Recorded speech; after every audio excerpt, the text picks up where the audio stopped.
Vin Diesel used family and brotherhood to build his empire. However, he is unable to avoid the tragedy that lies behind his popularity. Something inside Diesel was irrevocably broken when Paul Walker passed away in 2013. He gave his daughter, Paul's name. On every film set, he maintains an empty chair. He absolutely ceases filming on November 30th of each year. However, that isn't the worst aspect. Everything he created may be destroyed by a 2023 lawsuit. According to his former aide, something occurred in a hotel room in Atlanta in 2010. Although Diesel's attorneys are retaliating, the harm might already be done. A baby called Mark Sinclair was born in Aluma County, California, on July 8, 1967, with a blank space for the father on the birth certificate. Even years later, his mother, Delora, a white astrologer of Scottish ancestry, refused to identify the father. Diesel only ever found out that, before 1967, the connection between his parents would have been prohibited in several areas of the nation.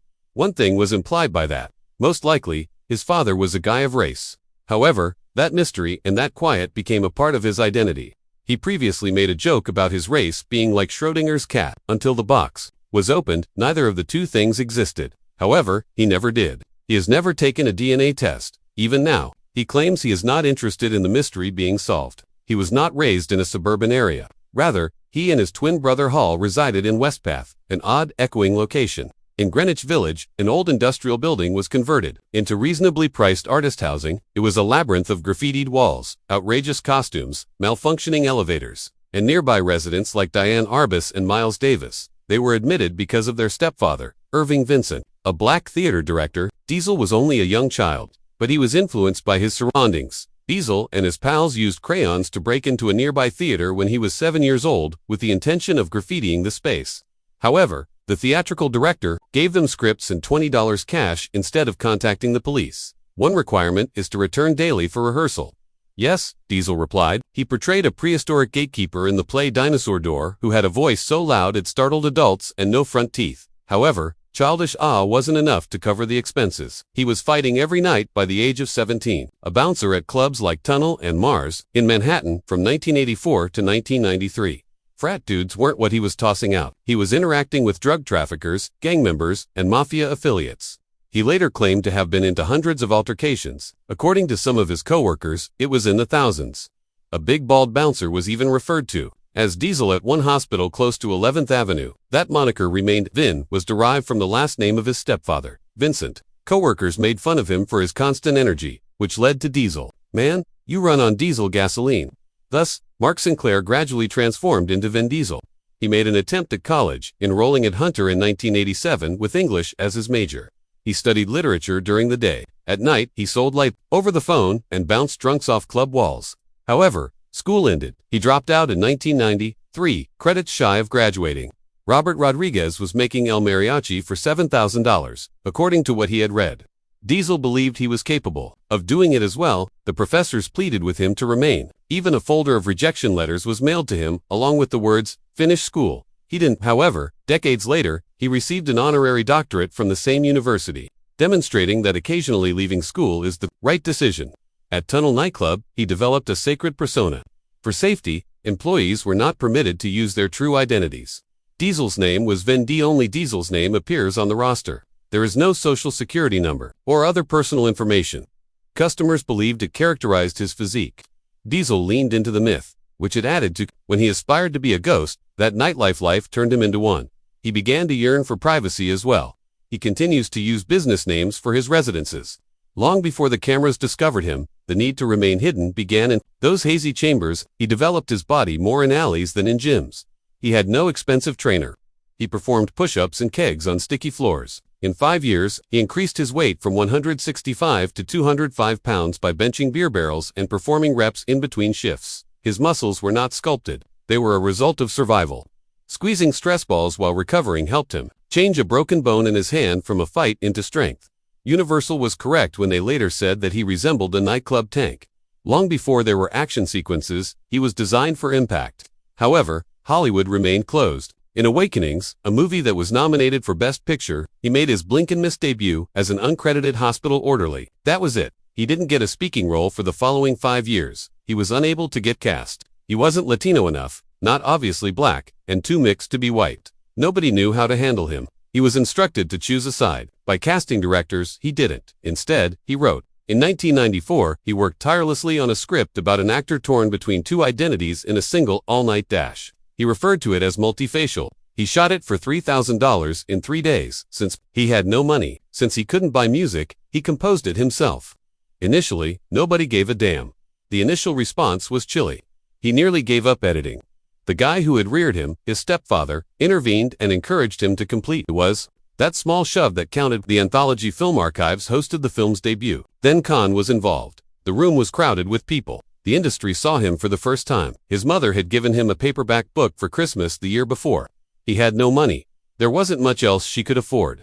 Featured Filmmaking at Used Car Prices was the title. Diesel finished it all at once. It was an easy lesson. Give up requesting permission. Simply create something. Vin Diesel had a dream that would not go away and $3,000 in his bank account. Multifacial, a 21-minute Roy ambition short film that he wrote, directed, produced, composed, and featured in, took up all of his resources in 1994.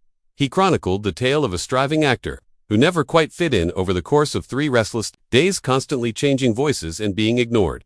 The casting directors would say, "We're not sure which category to place you in." Diesel was too familiar with the emotion. He was sleeping in a borrowed hostel bed at the age of 27 and broke. Not the competition area, but sufficiently close. His name appeared on the non-competition slate, which is the type of event where the festival discreetly looks for fresh talent. People took notice. They whispered about the cost of the movie. It was less expensive than a single dress that was seen on the red carpet, and mentioned this man who had done all by himself. And it wasn't merely courtesy when there was applause. A person from Paramount muttered 5 words while handing him a card. Spielberg would be thrilled with this.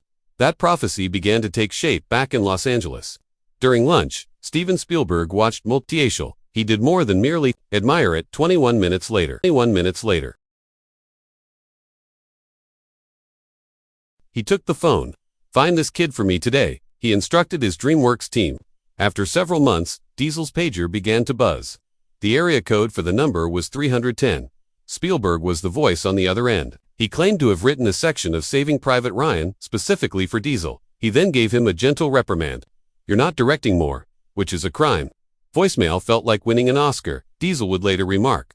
Private Adrian Caparzo was the new name for that role. Diesel was on screen for less than 12 minutes and had only 2 significant sequences, but it was all that was required. He portrayed a gritty, rugged Bronx soldier who gets shot for attempting to assist a young French girl. Not all of it was action. He was holding a letter intended for his father at one point. Blood hit individuals as it poured out. Critics took note. In the final teaser, Spielberg even incorporated one of Diesel's ideas for a unique camera perspective. A small position became the center of attention, and offers started coming in. Pitch Black, which Diesel had booked less than 2 years later, was being priced at $2 million per movie. When Saving Private Ryan debuted in the summer of 1998, it brought in about $500 million globally. At the time, it was the highest-grossing war film. It drew a line in the sand for Diesel. His total screen time hadn't even brought in $500,000 at the box office prior to that movie. Following that, the cumulative revenue from his next 3 films exceeded $500 million. In just 4 years, he rose from unknown to one of Forbes' top-paid actors. It all stemmed from the one short video he made using all of his credit cards. Universal had no idea what they were getting into when they approved The Fast and the Furious in 2001. They didn't anticipate a franchise, and the budget was only $38 million. The movie launched to an astounding $40 million weekend thanks to Diesel and Paul Walker. Additionally, it made 4 times its cost in the US alone by the time it left theaters.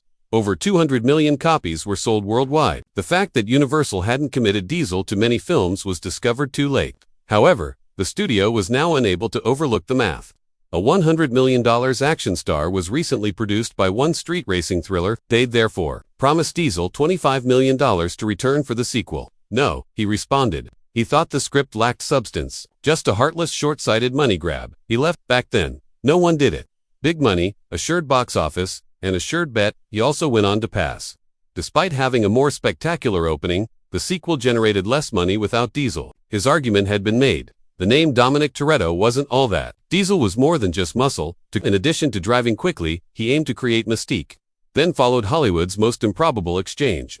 He briefly appeared in Tokyo Drift in 2006. He didn't request payment during the brief exchange, which lasted less than a minute. He requested something different instead.